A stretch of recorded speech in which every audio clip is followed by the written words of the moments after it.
नमस्कार साथियों, मैं राजेश कल्याणा आप लोगों का शुभचिंतक। आशा करता हूँ कि आप सबका सिलेक्शन महात्मा गांधी विद्यालय में हो और आप अपने घर के नज़दीक पहुँचे, यही मेरी ईश्वर से दुआ है। तो चलिए, आपको मैंने 3 पीएम द्वारा निर्धारित की गई योजनाओं को एक ट्रिक्स के माध्यम से बताया था। एक बार इसको फिर रिपीट कर रहा हूँ मैं कि पीएम ने विद्यार्थियों के लिए ईपीएस 2021-22 में पोषण श्री स्कूल खोले। ठीक है, पीएम ने विद्यार्थियों के लिए ईपीएस 2021-22 में पोषण श्री स्कूल खोले। अब इसमें देखिए, ईपीएस का मतलब मैंने आप लोगों को बताया था और आपको याद भी हो गया लगता है। नहीं याद किया तो भी साथी याद कर लें। ई से 31 मई को एक कोई दिवस होता है, शायद तंबाकू दिवस या इस टाइप से, मेरे को पूरा याद नहीं है, आप देख लेना। 31 इससे ई से 31 याद रख लेना। और पी से, ये पी जो है 9 की तरह लग रहा है, तो 29/9 इसकी तारीख याद कर लेना। और एस 5 की तरह लग रहा है, तो 5/9 यानी 5 सितंबर शिक्षक दिवस को ये आपके लागू हुई थी। तो एस का मतलब श्री स्कूल योजना भी है और पी का मतलब पोषण स्कूल योजना और ई का मतलब ई विद्या योजना। तो यहाँ पे जो है पीएम ने विद्यार्थियों के लिए, विद्या का मतलब विद्या से ले लिया हमने, और पोषण स्कूल से ले लिया, और श्री स्कूल से ले लिया। तो इन आप तीनों को अच्छी तरह से याद कर लें। अब हम इसकी विस्तृत जानकारी भी आपको देंगे। हम बात करते हैं पीएम ई विद्या योजना की। आज हम बात करेंगे पीएम ई विद्या योजना और पोषण स्कूल योजना और श्री स्कूल योजना।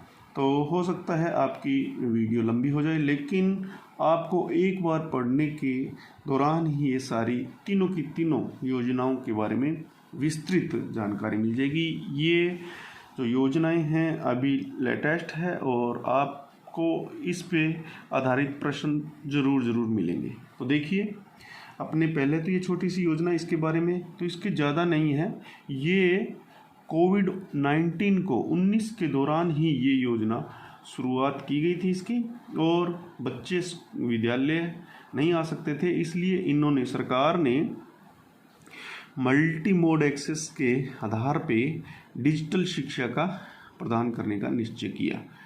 तो इसके अंदर कोविड-19 के जस्ट बाद यानी कि 20 के अंदर ये जो है योजना लागू की गई। यानी कि मुख्य उद्देश्य इसका क्या था? डिजिटल शिक्षा प्रदान करना। इसके 4 घटक लिए इन्होंने सभी बच्चों के लिए जो है शिक्षा देना निश्चित किया।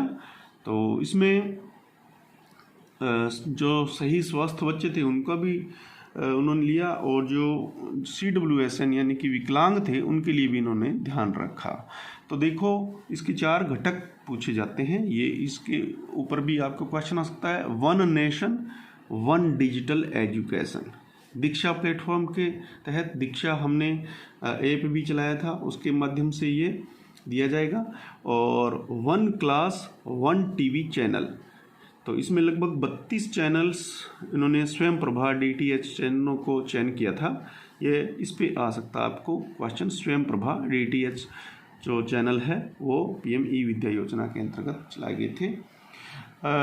उसके बाद में देखो, जो बच्चों के लिए सामुदायिक रेडियो, 9th से 12th के बच्चों के लिए सामुदायिक रेडियो और पॉडकास्ट जो टेलीकास्ट या पॉडकास्ट जो थे चैनल्स रेडियो के, उनको भी इन्होंने यहाँ पे लागू किया था। लगभग 289 रेडियो स्टेशंस का इन्होंने टेलीकास्ट किया था। उसके बाद में देखो, विकलांगों के लिए भी इन्होंने जो दृष्टिबाधित व बधिर के लिए, जिनको सुनाई नहीं देता था और देख नहीं सकते थे, उन्होंने डेजी लैंग्वेज व सांकेतिक भाषा का प्रयोग करके एक वेबसाइट NIOS शुरू की थी। यूट्यूब चैनल के माध्यम से। तो इस प्रकार से इनके 4 घटकों पर क्वेश्चन आता है। तो आप अच्छी तरह से इसका स्क्रीनशॉट भी ले लीजिए और अच्छी तरह इसको याद भी कर लीजिए। इसमें एक मनोदर्पण जो है साइट भी चलाई थी, जो स्टूडेंट वो टीचर्स जो कि कोविड के दौरान जो बच्चे या टीचर्स जो अपने मानसिक स्थिति से गुजर रहे थे, उनके स्वास्थ्य के लिए भी उन्होंने एक मनोदर्पण जो था साइट चलाई थी, जिसमें टीचर्स और बच्चों का स्वास्थ्य और भावनात्मक भलाई के लिए ध्यान रख के इस मनोदर्पण को चलाया। तो इसको मनोदर्पण किसमें, तो इससे संबंधित भी क्वेश्चन आ सकता है। तो अब हम चलते हैं अपने पीएम पोषण स्कूल योजना पर। पीएम पोषण स्कूल योजना में आपको ज़्यादा नहीं, छोटी सी योजना है। इसके अंदर आपको कुछ चीज़ों का ध्यान रखना है कि ये कब चलाई गई थी। ये 29 सितंबर को चलाई गई योजना है। इसको 29 सितंबर को चलाई गई योजना है। और देखो, इससे 20, 21, 22 से लगा के 25, 26 तक 5 साल तक चलने वाली ये योजना है। ये पोषण से आपको अच्छी तरह से याद रखना है कि एमडीएम के स्थान पर ये पीएम पोषण योजना पहली से 8वीं के बच्चों के लिए गर्म पका हुआ पोषित भोजन, इसका उद्देश्य था कि बच्चों का पोषण जो है, स्वास्थ्य जो है वो अच्छा रखा जाए। तो पोषण से संबंधित देखो, अगर हम बात करें पोषण को, तो पोषण के अंदर 3 जो शब्द है, पी जो है पोषण का मतलब पोषण ही होता है, और श का मतलब यहाँ पे शक्ति है, और न का मतलब यहाँ पे निर्माण है। पोषण शक्ति निर्माण हेतु, और इसका उद्देश्य क्या था, बच्चों की पोषण शक्ति में सुधार और बच्चों का ठहराव सुनिश्चित करना। ठीक है, तो इसके 2 मानदंड दिए गए थे। एक तो पोषण मानदंड दिया गया था और दूसरा भोजन मानदंड दिया था। तो प्रति बच्चा प्रति दिन उसको कैलोरी और प्रोटीन कितने मिलने चाहिए, वो उसका मानक जो है आंकड़ा इन्होंने दिया था। तो इस आंकड़े में से क्वेश्चन जरूर आएगा। तो इसको अच्छी तरह से आप याद करें। मैं कोशिश करूंगा कि आपको अच्छी तरह से ये याद हो जाए। तो कैलोरी के अंदर 450 कैलोरी किनको, पहली से 5वीं वालों को, प्राथमिक वालों को, पहली से 5वीं वालों को। तो यहाँ पे 45, 450 में 5 है, ये 5वीं वालों के लिए। थोड़ा याद करने का तरीका आपको मैं बता रहा हूँ। 6ठी से 7वीं 8वीं वालों के लिए 700 ये जो है कैलोरी इसके अंदर जो होनी चाहिए भोजन के अंदर सम्मिलित। और प्रोटीन के अंदर बात करें तो इनके लिए 12 ग्राम है, और 6ठी से 8वीं वालों के लिए 20 ग्राम है। ये तो आपको वो दूध वाला भी आंकड़ा, उसके अंदर 15 ग्राम और ये 20 ग्राम, इस टाइप से थोड़ा सा आइडिया लगा लेना। अब हम भोजन मानदंड की बात करें तो मित्रों, इसके अंदर 2:3 के अंदर, यानी कि प्राथमिक वालों को 2 और इन जो उच्च प्राथमिक वालों को 3 के रेशो में भोजन या सब्जियां दाल परोसे जाएंगे। तो इसको याद रखने का तरीका, इसको 2:3 को याद रख लो। और ये किस लिए है, इसमें प्रोटीन का रेशो हम बता रहे हैं, और प्रोटीन किस में मिलती है, दालों में। तो हम पहले यहाँ पे ये आंकड़े हैं, पहले सबसे पहले अनाज लिखा, मतलब जो कार्बोहाइड्रेट या अनाज है या रोटी है उसकी मात्रा थाली में ज़्यादा होती है। उसके बाद में उससे कम सब्जियां होती है, और उससे ही कम क्या कर दिया इन्होंने, दाल को कर दिया। और उससे सबसे कम क्या कर दिया, जिसमें सब्जी में तेल और या घी, इसकी मात्रा, जो वसीय पदार्थ है उनकी मात्रा। तो इसको याद करने का, दाल को लेके हम याद करेंगे। यहाँ पे कितनी है, ये 2 है तो 2 के ऊपर 0 लगाई, 20 ग्राम, और 3 है तो 30 ग्राम। इसका रेशो देख लेना आप, 2:3 ही होगा। अब हम बात करते हैं अनाज की। अनाज की बात करें तो इसका रेशो भी 2:3 करना। तो ये 100 ग्राम ले लिया, और ये फिर क्या होगा, इसका 3 जो रेशो है वो ये 50 से अगर हम काटेंगे तो 2, और ये 50 से काटेंगे तो 3, ये 150 ग्राम होगा। अब इसका बिल्कुल जस्ट हाफ सब्जियां होगी, जस्ट हाफ, याद करने के लिए मैं बता रहा हूँ। तो ये 75 ग्राम और ये 50 ग्राम। अब इसका 10% यानी कि तेल और वसा में आएगा, तो 50 का 10% क्या हो जाएगा लगभग, यानी कि इसकी 0 हटा के इसमें पॉइंट लगा दें तो 5 ग्राम और 7.5 ग्राम। इन पर आधारित आपको क्या है कि प्रश्न जरूर पूछा जाएगा। अब हम बात करते हैं बहुत ही जो PM श्री योजना के बारे में, जो बहुत महत्वपूर्ण है और इसमें से आपको क्वेश्चन जरूर मिलेंगे। तो श्री का मतलब देखो, श्री का मतलब है school for rising India. School for rising India कब चलाई गई? ये 5 सितंबर 2022 को शिक्षक दिवस पर ये चलाई गई थी। ये भी 2022 से 26 से 27 तक 5 साल तक, 22 से 27 तक 5 साल चलने वाली योजना है। और इसकी नोडल एजेंसी कौन सी है? D cell. डी सेल का मतलब आपको मैंने बताया था कि डी सेल का मतलब होता है department of school education and literacy, ठीक है। और ये जो अपने राष्ट्रीय शिक्षा नीति 2020 के जो है तहत चलाई गई है। इसके अंदर मुख्य तो बातें क्या होती है कि जो स्कूल है बहुत बढ़िया क्वालिटी के बनाए जाएंगे, उसका बुनियादी ढांचा जो है वो आधुनिकीकरण के आधार पर होगा, आधुनिक बुनियादी ढांचा होगा। इसके अंदर स्मार्ट क्लासें होगी और स्मार्ट रूम होगी, यानी कि उच्च शिक्षण उपकरण अपरेट्स भी होंगे। और उसके अंदर जो है टेक्नोलॉजी के लिए प्रौद्योगिकी की व्यवस्था भी, जैसे ITI वालों के लिए या व्यावसायिक शिक्षा वालों के लिए अलग अलग जो है लैब खोली जाएगी और एडवांस खेल इसके अंदर उपलब्ध करवाए जाएंगे। तो ये चार जो है, ये चार चीज़ों का आपको याद करना है और याद रखना है। इसके बाद हम बात करते हैं, इसके अंतर्गत ग्रीन स्कूल्स खोले जाएंगे। अब ग्रीन स्कूल्स के अंदर क्या होगा कि अपने बिजली की व्यवस्था होगी, पानी की भी व्यवस्था होगी और पोषण उद्यान यानी कि जैविक खेती के अंतर्गत जो है स्कूल इस टाइप से बना दिए जाएंगे कि उसके अंदर सारी सुविधाएं प्रोवाइड करवाई जाएगी।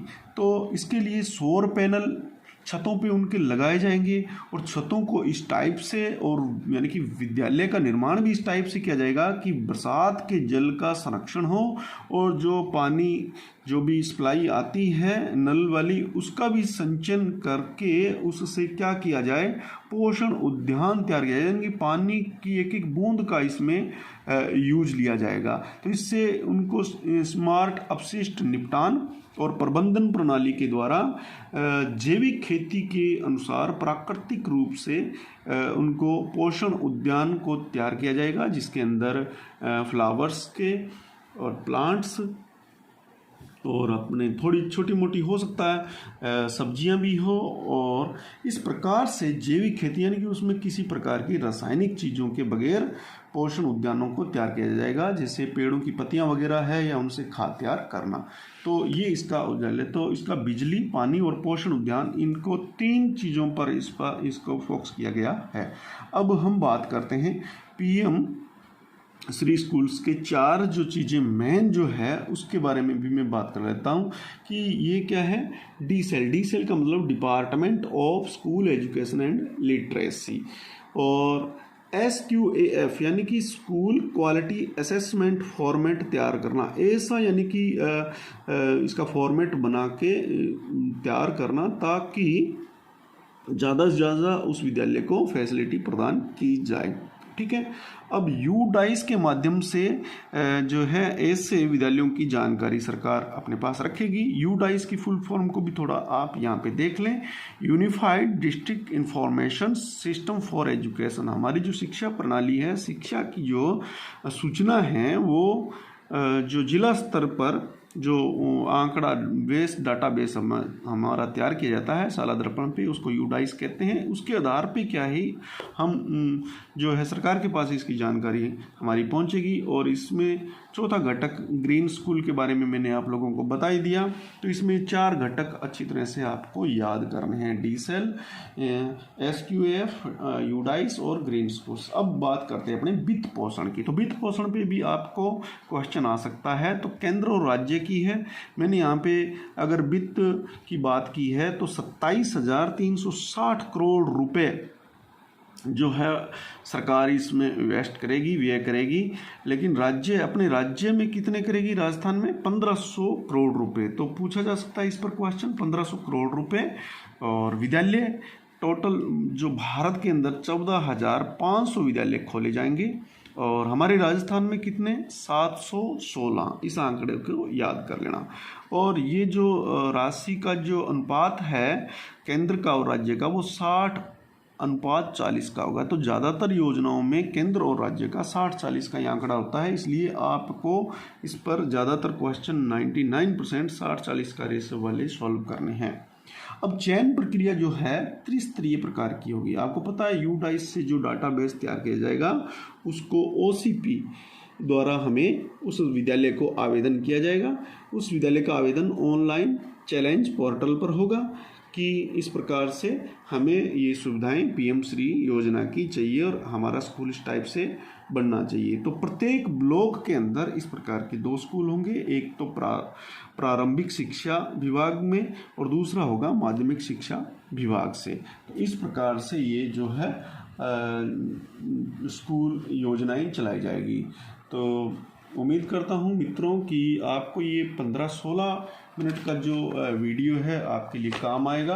और अगर आप लोगों ने मेरा चैनल सब्सक्राइब नहीं किया है तो प्लीज़ इसको इतनी कृपा करके सब्सक्राइब करें, शेयर करें और अपने उन दोस्तों को भी भेजें जो MGGS की तैयारी कर रहे हैं। और जय हिंद, जय भारत दोस्तों।